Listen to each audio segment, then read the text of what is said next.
devant une page blanche et puis c'est petit à petit que les choses se font, comme dans un voyage, on part, on ne sait pas du tout où on va et puis un jour on voit une île qui sort, bon ben on est arrivé à une île et puis on continue et puis on en trouve d'autres. C'est un peu comme ça que j'écris, hein. Je pars à l'aventure. C'était un homme de plume qui avait sa respiration, qui avait son style particulier, et c'était un véritable écrivain. Lui en doutait, mais autour de lui, personne ne pouvait en douter. Moi, je n'ai jamais entendu me dire qu'il n'aimait pas écrire, hein. Mais je pense on le sentait porté par la volonté de transmettre un message et en proie aux difficultés qu'il avait à l'exprimer exactement comme il l'entendait. Mais ça, c'est le propre des vrais écrivains, je dirais, hein. Mon premier bouquin, je l'ai écrit presque entièrement dans les bistrots à Paris, dans les troquets du 6e, et j'y étais bien pour écrire. Bernard explique qu'il a écrit Un vagabond des mers du Sud dans les cafés en étant représentant. Et on a l'impression quand même que ça a été relativement facile parce qu'il était très, très proche de ses aventures et que c'était sûrement pour lui une façon aussi de revivre un peu tout ça, très proche des événements qu'il avait vécus. Alors, Un vagabond des mers du Sud, il y a une spontanéité absolument formidable, mais c'est un livre qui a énormément de qualité, mais qui est écrit sans souci trop de style. C'est plus une narration, je dirais brute, un peu de ces impressions de jeune homme sans le sou qui navigue autour du monde. On a encore une filiation avec les grands aventuriers de l'entre-deux-guerres et des gens comme ça. C'est un peu avant la modernité, en quelque sorte, de l'évasion au large. Et il y a une fraîcheur qui est fabuleuse, quoi. J'ai jamais calculé quoi que ce soit avec mes navigateurs. Ça a été comme ça. Mais c'était l'idée qui m'intéressait. J'ai lu quelques pages de Bernard. J'ai dit tiens, ce bonhomme écrit pas mal. J'ai lu son premier livre qui m'a enthousiasmé. Et ben voilà, ça s'est passé comme ça. J'ai dit oui, et puis petit à petit... Alors Le Cap Horn, c'était un livre dont il n'était pas content. Je pense que c'est un livre qu'on peut considérer comme mineur par rapport aux 4 livres de Bernard. Néanmoins, sur le plan nautique, c'est un livre très important. Parce qu'à l'époque, des couples qui franchissaient le Cap Horn, il n'y en avait pas.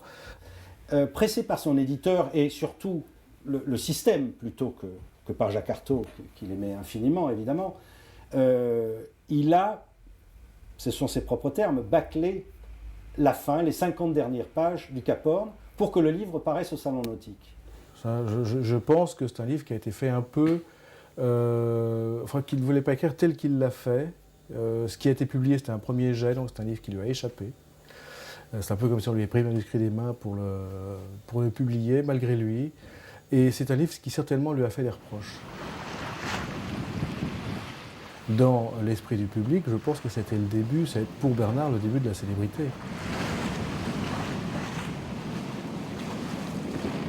Donc c'est un livre, je pense qu'il faut lire pour l'intérêt que ça peut avoir, et puis le fameux passage où voilà, il va trancher les traînards à l'arrière du bateau après avoir lu Vito Dumas. En fait, pas tellement Vito Dumas, mais le livre de Mérien qui parlait de Vito Dumas. Et donc ça, c'est très intéressant parce que ça va être une leçon pour tout ce qui va suivre. Je pense que les 2 premiers livres ont été écrits relativement facilement. Le premier, en tout cas, c'est sûr. Cap Horn à la voile aussi, mais le résultat a été insatisfaisant, donc l'a rendu exigeant. C'est fatal. Et la longue route, c'est quelque chose, d'abord, je pense qu'il a mis du temps avant de s'y mettre, parce qu'il fallait prendre du recul par rapport à toute cette aventure. C'était pas facile à appréhender, même pour lui. Tout au long de la rédaction, Bernard m'a envoyé 10 pages. Il fallait que je renvoie mes appréciations. C'était difficile. Il a essayé d'écrire sous toutes ses formes.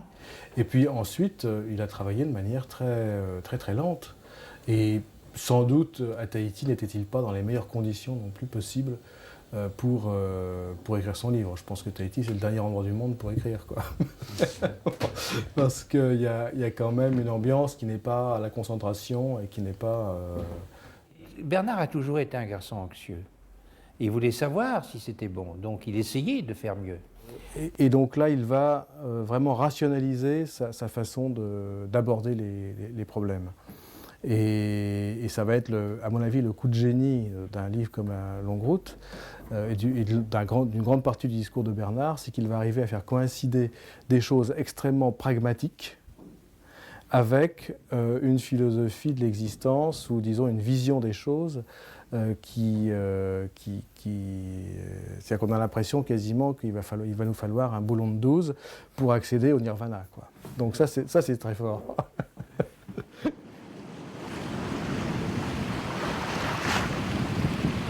Moi je considère que par exemple La Longue Route est certainement un très grand livre et qui est propre à classer Bernard parmi les grands écrivains de la mer. C'est-à-dire qu'il y a quelques pages à La Longue Route, il y a des évocations qui sont absolument formidables et qu'on peut caser dans n'importe quelle anthologie de la mer aujourd'hui. Des évocations de situations, simplement qui résultent de la contemplation de la mer, du bateau, du travail qui se fait et qui l'organise, dont il est vraiment le grand maître, hein, qui sont vraiment des grandes pages de mer, ça, incontestablement. Et ça m'a fait plaisir de pouvoir l'aider et de pouvoir en faire quelque chose. Il y a eu cette espèce de conjonction qui l'a certainement promu au-delà de ce qu'il pensait, sans doute, et qui a promu son geste, sa négation en fait. Je pense que tout s'est construit sur ce non qu'il a prononcé pour lui-même d'abord, et puis ensuite qu'il a réussi à faire passer grâce à son lance-pierre, et qui a été repris par la presse, enfin.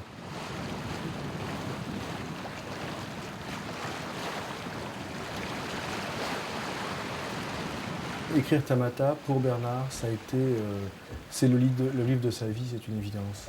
C'est-à-dire que je pense que déjà, à l'époque de La Longue Route, il pensait déjà à ce livre-là.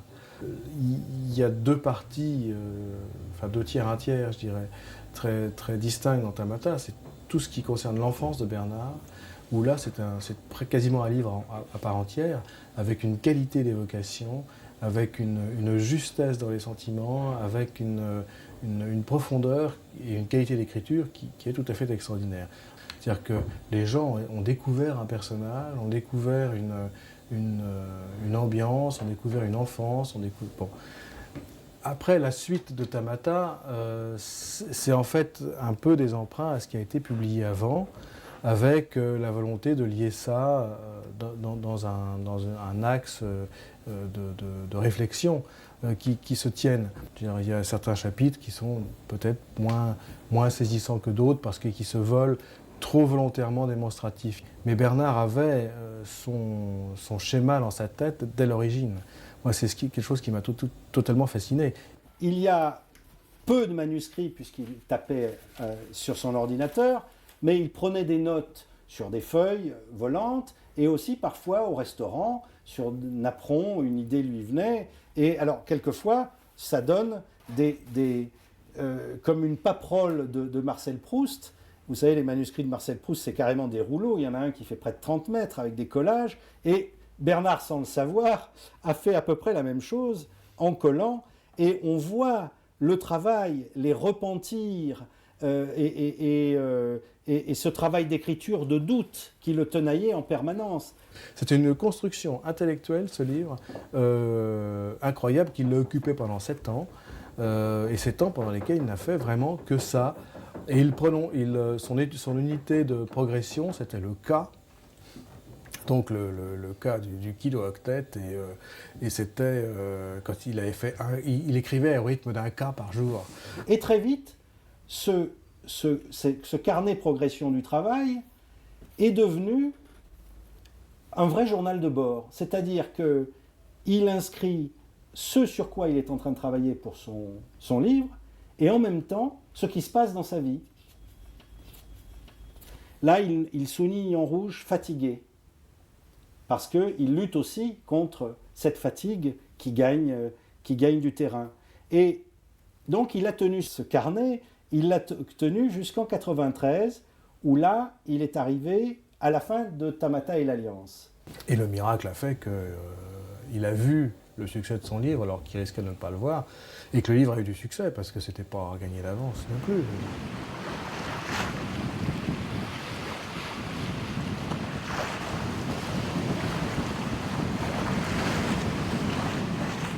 Bernard était un homme très généreux. Mais il donnait son cœur. C'est ça qui donnait beaucoup. Il donnait son cœur et il tenait à ce que les gens soient moralement récompensés de leur attention, de leur travail, de tout. Il s'entendait bien avec les gens qui avaient un bon sens de la chose. Je pense que tout est lié. C'est-à-dire que s'il y a eu la langue haute, c'est parce qu'il y a eu l'Indochine avant. Et s'il y a eu ensuite d'autres engagements, comme les arbres fruitiers, comme des choses comme ça, c'est aussi, je crois que tout est né en Indochine. Pour moi, c'est une évidence. Et dans l'itinéraire de Bernard, en fait, il y a finalement une assez grande unité. Et quant à ça, ces quêtes successives ou simultanées, elles sont effectivement totalement sincères.